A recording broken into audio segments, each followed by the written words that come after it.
Hello students, today I am going to discuss about the geometrical representation of a complex number.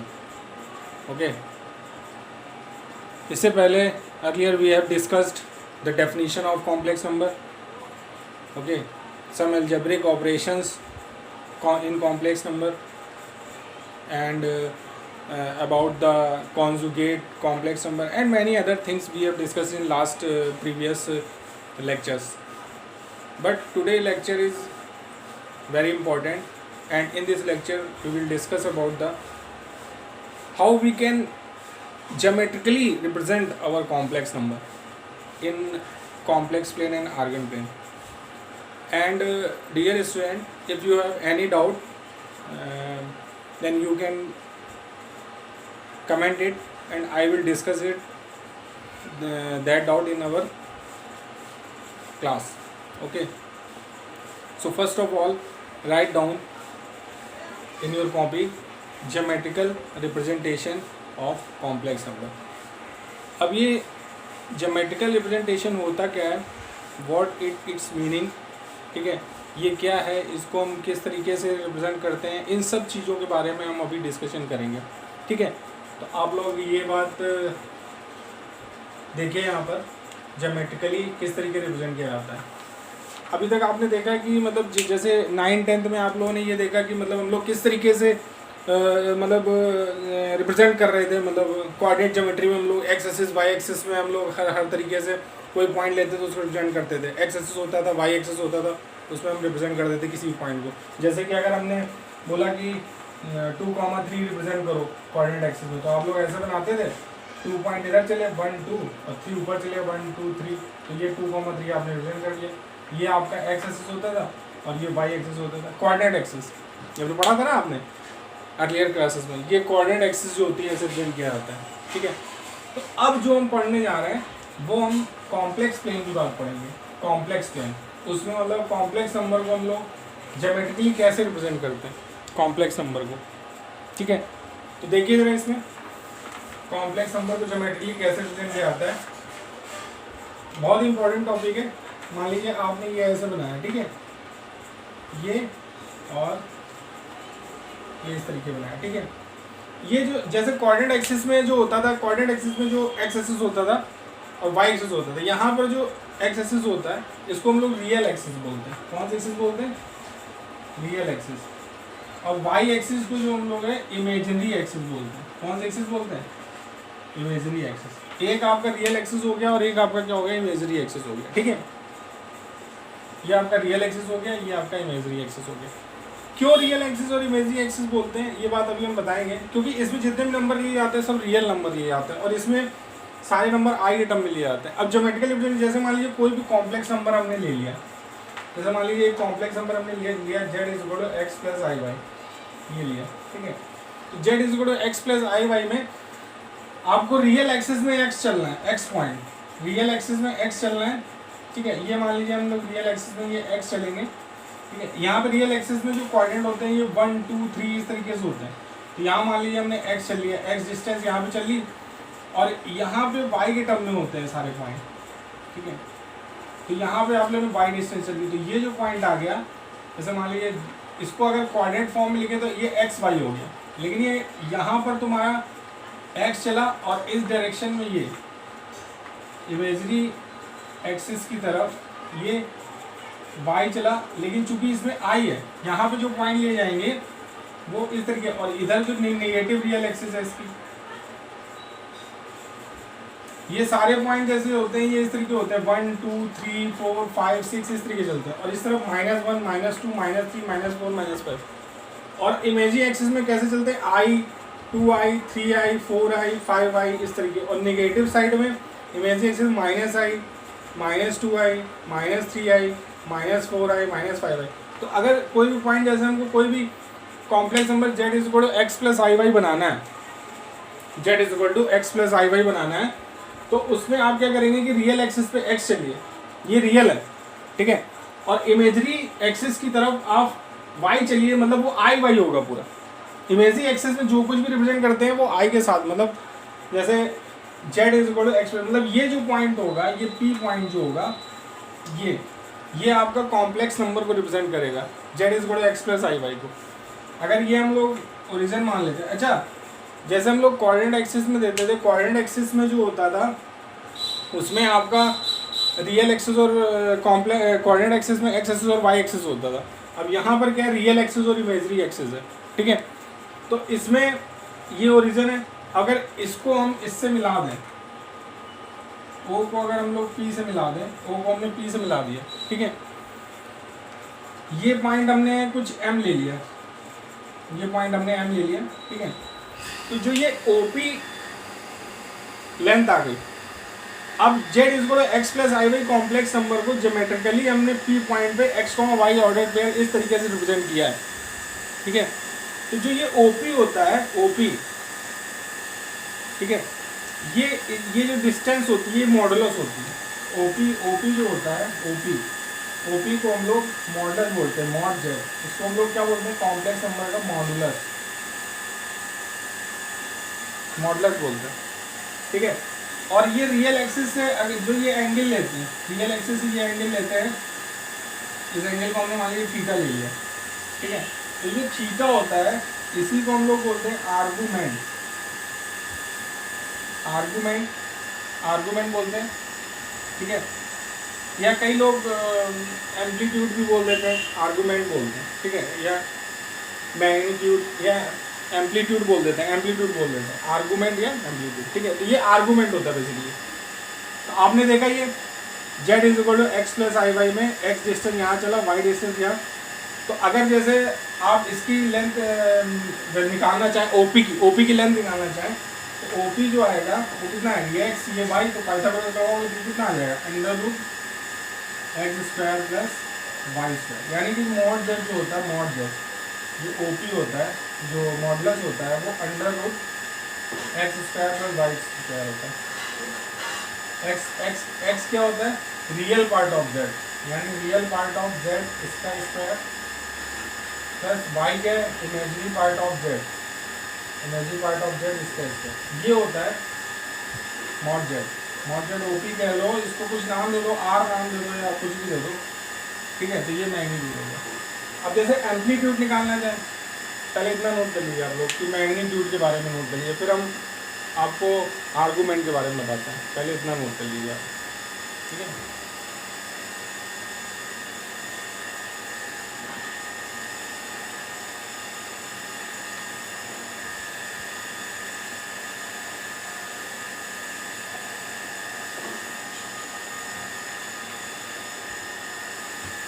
Okay, तो आप लोगों ने इसको note कर लिया। ये हो गया आपका मॉडुलस, ठीक है। अब जब हम लोग बात करते हैं इसके आर्गूमेंट की, इसको हम रब कर दे रहे हैं, मॉडुलस हो गया ये।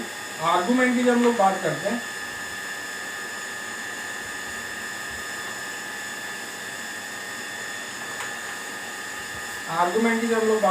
तो जैसे मान लो आप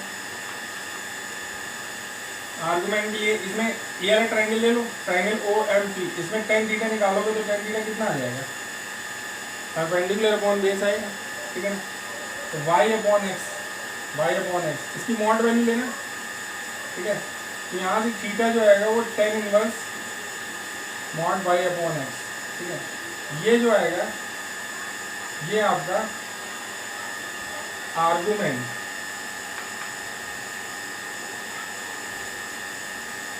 आएगा, ठीक है ना।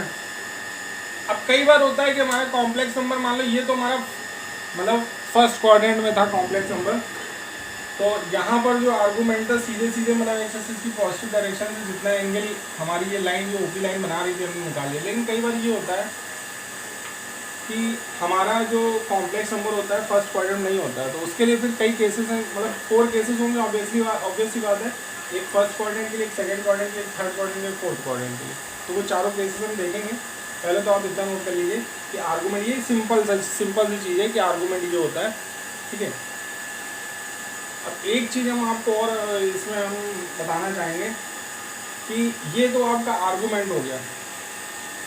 अगर आपका हम लोग प्रिंसिपल आर्गूमेंट की बात करें तो थीटा जो है वो कहाँ से कहाँ तक लाई करेंगे उसकी हम बात करते हैं। पहले आप इसको नोट कर लीजिए, उसके बाद हम आगे बढ़ते हैं, ठीक है।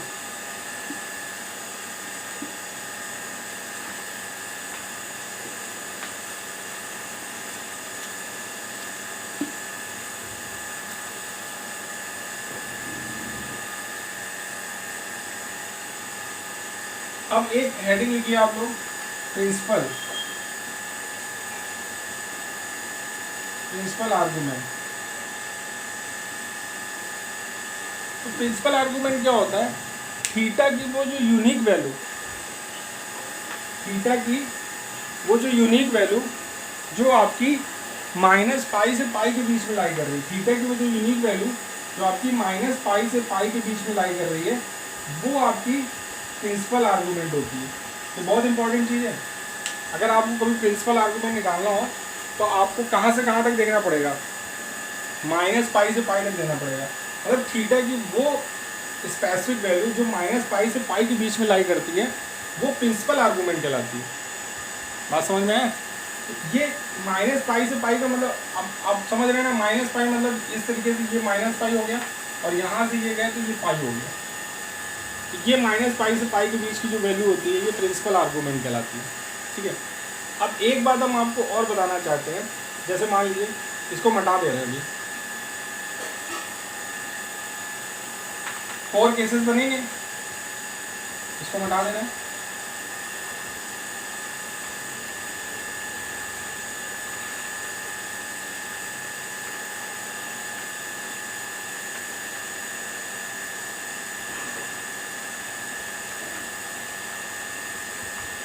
फोर केसेस बनेंगे।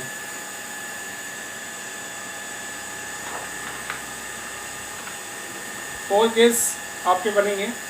तो 4 केस कैसे बनेंगे, सबसे पहले मान लीजिए कि हमने ये लिया कि अगर हमारा कॉम्प्लेक्स नंबर जो है वो फर्स्ट क्वाड्रेंट में है, तो ये हो गया। और अगर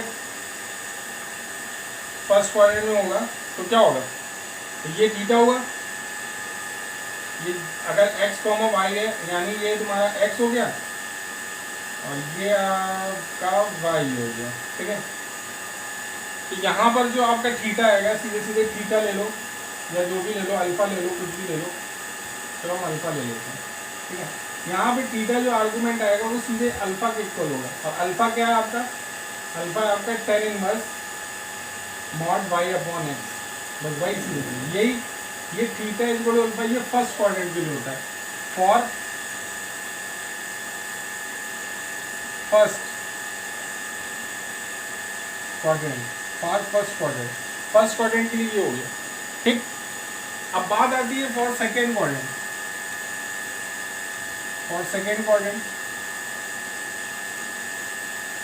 सेकेंड क्वाड्रेंट में क्या होगा, जैसे मान लीजिए आपने ये बनाया, ठीक है। अब की बार आपका कॉम्प्लेक्स नंबर इधर है सेकेंड क्वाड्रेंट में, ये सेकेंड भाई पता है ना, ये फर्स्ट क्वाड्रेंट होता है, ये सेकेंड क्वाड्रेंट होता है, ये थर्ड क्वाड्रेंट है, ये फोर्थ क्वाड्रेंट, ये तो पता ही होगा ना आपको। हाँ तो ठीक है, तो ये सेकेंड क्वाड्रेंट में अगर होगा, अब देखिए आप ये आप ऐसे इसको अगर मिलाएंगे, ये मान लीजिए आपका x रहा था, ठीक है, और ये y रहा था, ठीक है। ये आपका कॉम्प्लेक्स नंबर x, y था, जिसको हमने रिप्रेजेंट किया था x, y में, z is equal to x plus y था। तो अब की बार जो अल्फा है, अल्फा तो आपका यही है, मतलब अल्फा अगर tan अल्फा निकालें, tan अल्फा तो वो मॉड y अपॉन एक्स ही होगा, यानी कि अल्फा जो होगा वो आपका tan inverse mod y upon x होगा। लेकिन जो आर्गूमेंट होगा वो आर्गूमेंट x, ये जो रियल एक्सिस की पॉजिटिव डायरेक्शन ये होगा आर्गूमेंट थीटा, और ये थीटा कितना होगा, पाई माइनस अल्फा। थीटा कितना होगा, पाई माइनस अल्फा। ये चीज़ें, ये आपका आर्गूमेंट होगा, थीटा इक्वल पाई। तो अल्फा की वैल्यू आप यहाँ पुट कर दीजिए, तो थीटा जो आएगा वो pi minus tan inverse mod y upon x, तो ये होगा आर्गूमेंट। ये बच्चे गलती करते हैं, इसको आप गलती मत करिएगा, इसको नोट कर लीजिए। ये सेकंड क्वाड्रेंट की बात ये हो गई, बात समझ में है, इसको आप नोट करिए। सेकंड क्वाड्रेंट में ये चीज़ होगी, फर्स्ट क्वाड्रेंट में ये हुआ था और सेकंड क्वाड्रेंट में ये होगा, ठीक है। ये चीज़ क्लियर है, इसको नोट करिए, write it down. Basically you have to understand the basic concept of this argument, then you can solve the questions very clearly and very easily, ठीक है। सिर्फ एक ही चीज़ नहीं होती कि आपने देखा बस थीटा, तो theta is tan inverse y upon x सीधे सीधे कर दिया, नहीं, ये नहीं है। ठीक है ना, हर कोऑर्डिनेट्स के लिए चेंज हो जाती है उसकी। और वो चूँकि हम लोग पॉजिटिव डायरेक्शन से ही लेते हैं वो थीटा, इस वजह से यहाँ पर ये वैल्यू आएगी। अब हम लोग थर्ड कोऑर्डिनेट की तरफ बढ़ते हैं। थर्ड कोऑर्डिनेट में क्या होता है ये हटा दें, नोट कर लीजिए, अच्छा नोट करिए।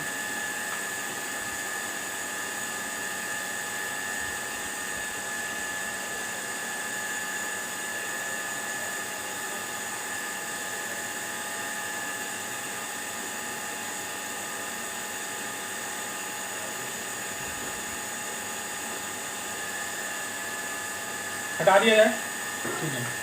हेडिंग लिखिए for third quadrant. Third quadrant में कॉम्प्लेक्स नंबर कहाँ आएगा? आप सभी लोग जानते हैं थर्ड क्वाड्रेंट कहाँ होता है, जानते हैं कि नहीं, बताइए थर्ड क्वाड्रेंट कहाँ होता है? अरे भाई थर्ड क्वाड्रेंट होता है, और क्या है? अरे देखो यार, थर्ड क्वाड्रेंट ये होता है। थर्ड क्वाड्रेंट ये आपने ऐसे बनाया, फर्स्ट क्वाड्रेंट देख चुके हम लोग, सेकंड देख चुके, थर्ड। अब मान लीजिए कॉम्प्लेक्स नंबर यहाँ पर है, ये थोड़ा सा सही बनाइए, यहाँ पे कॉम्प्लेक्स नंबर, ठीक है। इसको आप ऐसे बनाएंगे, अल्फा आपका क्या होगा, ये अल्फा होगा, ये जेड है, एक्स कॉमा वाई, ठीक है।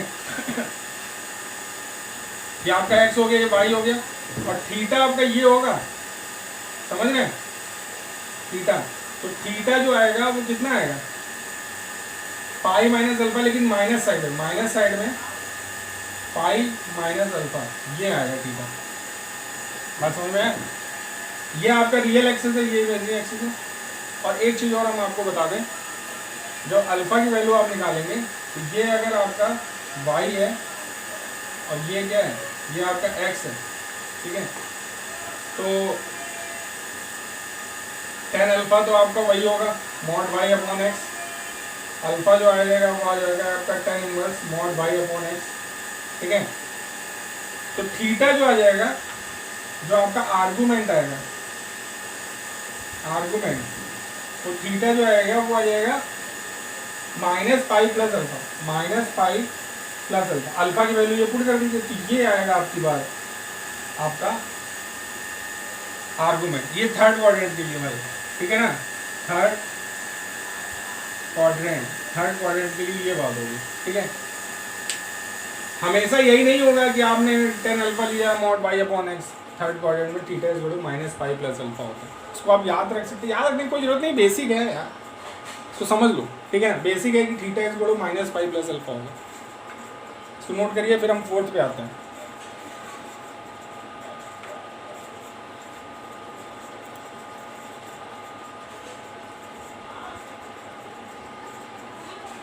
ठीक है, अब देखिए फोर्थ क्वाड्रेंट में क्या होगा,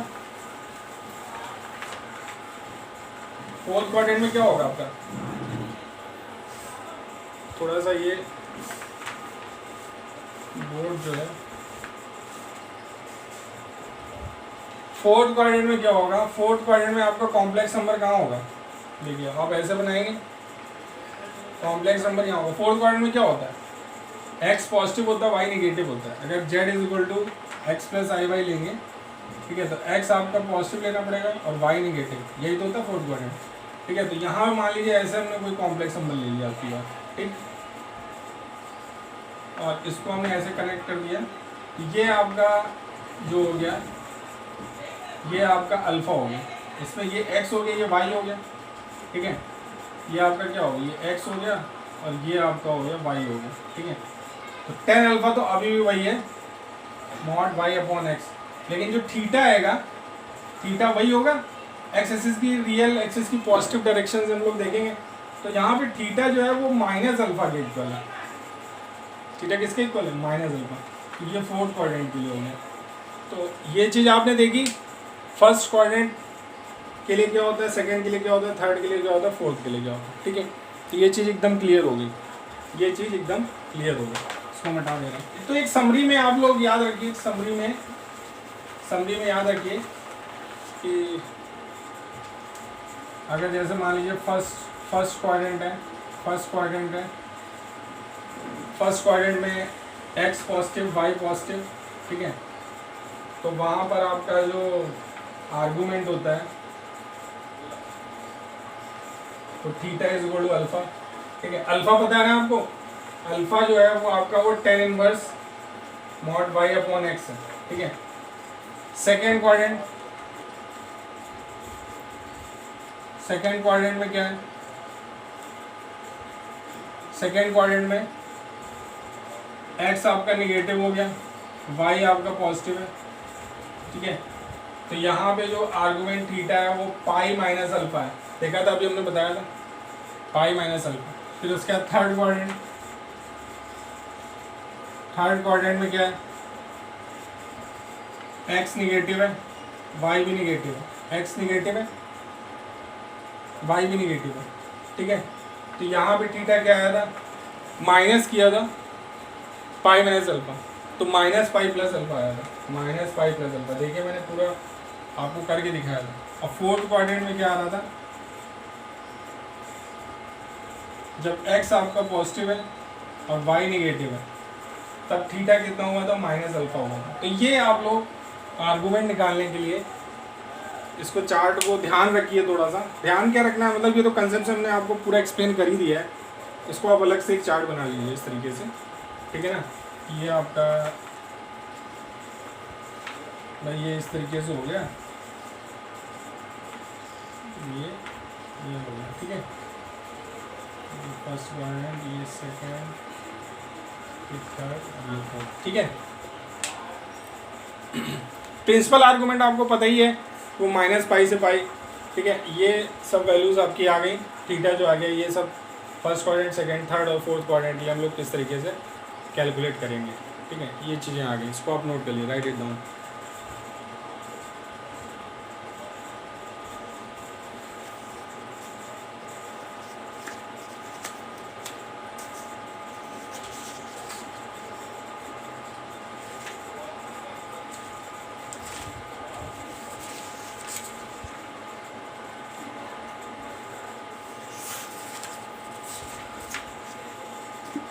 अच्छा, इस कंसेप्ट को बहुत ध्यान से समझिएगा क्योंकि ये कंसेप्ट बहुत इंपॉर्टेंट है, ये आगे चल के बहुत यूज़ होगा। अभी हम लोग पोलर फॉर्म निकालेंगे, उसमें बहुत यूज़ होना है इसको।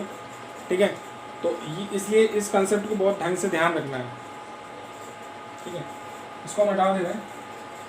तो ये हमने आज आपको बताया कि आर्गूमेंट और मॉडुलस के बारे में बताया, इसको हटा दें। अच्छा, अभी लास्ट टाइम तक हम लोगों ने क्लास ली थी, उसमें हमने ये बताया था कि कॉम्प्लेक्स नंबर जैसे एक आपका x1 plus i Y one है, दूसरा complex number x2 plus i y two है। ठीक है, ये दो कॉम्प्लेक्स नंबर अगर दिए गए हैं, ठीक है, तो वो इक्वालिटी हमने आपको बताई थी। अगर दोनों कॉम्प्लेक्स नंबर इक्वल होते हैं, z1 इक्वल टू z2, तो उनके रियल पार्ट्स भी इक्वल हो जाते हैं और इमेजिनरी पार्ट भी इक्वल हो जाता है। ये हमने बात आपको लास्ट टाइम में बताई थी। लेकिन कॉम्प्लेक्स नंबर में एक चीज़ ध्यान रखना, कॉम्प्लेक्स नंबर में कंपेरिजन नहीं होता है। कंपेरिजन समझ रहे हो, कि आप ये नहीं कह सकते कि z1 ग्रेटर देन z2 या z1 लेस देन z2 या z2 ग्रेटर देन z1। ठीक है ना, जैसे एक कॉम्प्लेक्स नंबर अगर z1 ले लिया, जैसे हमने x1 plus i Y one, ठीक है, एक कॉम्प्लेक्स नंबर z2 ले लिया x2 plus i y to. ठीक है, तो ये बात इसमें नहीं वैलिड मतलब होती है कि z1 ग्रेटर देन z2 या फिर z1 लेस देन z2, ये सब चीज़ें नहीं होती यहाँ पर। मॉड हो सकता है, मॉड हो सकता है कि mod z1 greater than mod z2, ये वैलिड है।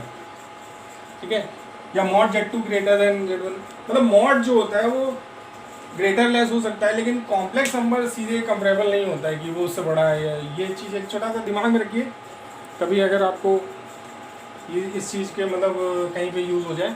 ठीक है, दिमाग में रखिए इस चीज़ को। तो अभी आज हमने आपको आर्गूमेंट बताना सिखाया।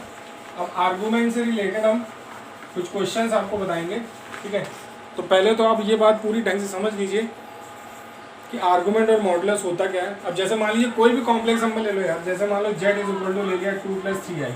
ठीक है, अब इसमें अगर हम लोग मॉडुलस और आर्गूमेंट, तो मॉडुलस तो सीधे तो पता ही है, अगर मॉड z करेंगे under root real part of इसका स्क्वायर 2 का स्क्वायर और इमेजिनरी पार्ट 3 का स्क्वायर। ठीक है, तो ये कितना आ गया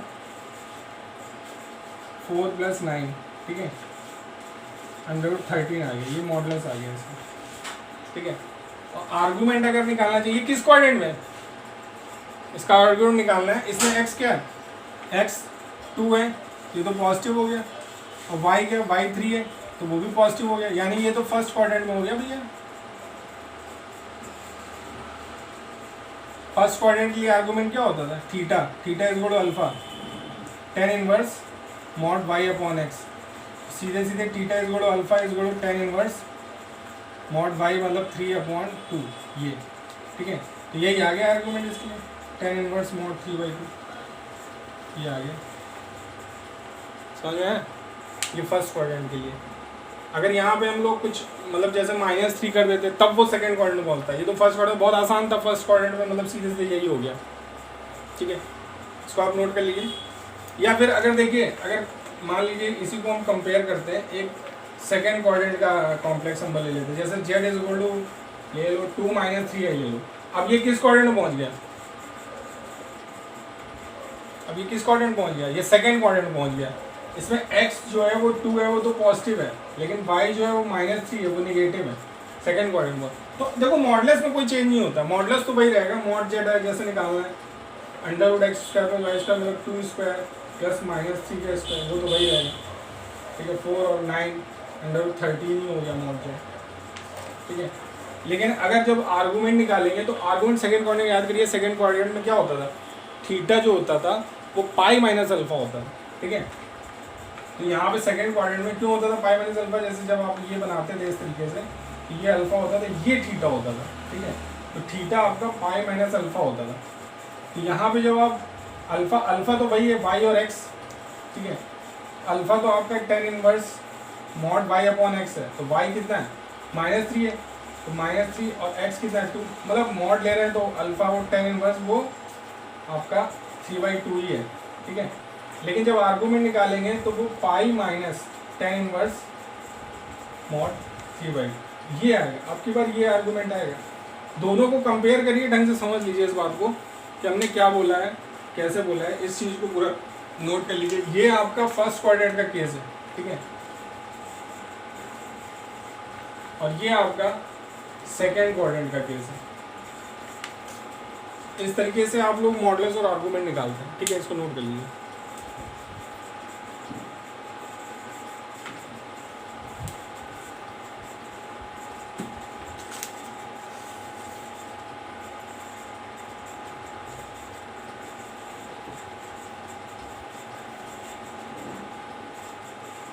तो ठीक है बच्चों, ये आपने नोट कर लिया। तो आज के लिए मैं इतना ही रखता हूँ, ठीक है। In next lecture we will discuss about the more questions related with the argument and modulus, and after that we will discuss polar form of the complex number, very important, ठीक है। तो इसके लिए इसका बेसिक समझना बहुत ज़रूरी था कि हम लोग आर्गूमेंट कैसे निकालते हैं, वो हमने निकालना सीख लिया। अब इसके बाद हम लोग नेक्स्ट लेक्चर में ये पढ़ेंगे कि किस तरीके से हम लोग पोलर फॉर्म देखते हैं, और इसके कुछ questions we will discuss about some important few questions related with the modulus and argument, ठीक है। और एक चीज़ और हमने आपको आज बताई कि कॉम्प्लेक्स नंबर में कंपैरिजन नहीं होता, जैसे Z1 ग्रेटर देन Z2 या Z1 लेस देन, ये नहीं होता है। कॉम्प्लेक्स नंबर के मॉडुलस में होता है कंपैरिजन, ठीक है। ये चीज़ क्लियर हो गई, ठीक है। तो आज के लिए इतना ही, ठीक है। आज के लिए ये जो कंसेप्ट है, इतना ही कंसेप्ट आपको हम दे रहे हैं, इसको ढंग से आप देख लीजिए, इसको पढ़ लीजिए, इसके क्वेश्चन करिए, जो भी डाउट हो वो आप कमेंट में दीजिए और हम आपको उस आपके डाउट क्लियर करेंगे, ठीक है। तो पढ़ते रहिए, लगे रहिए, ठीक है। ऑल द बेस्ट, ठीक है। मिलते हैं नेक्स्ट लेक्चर में, ओके।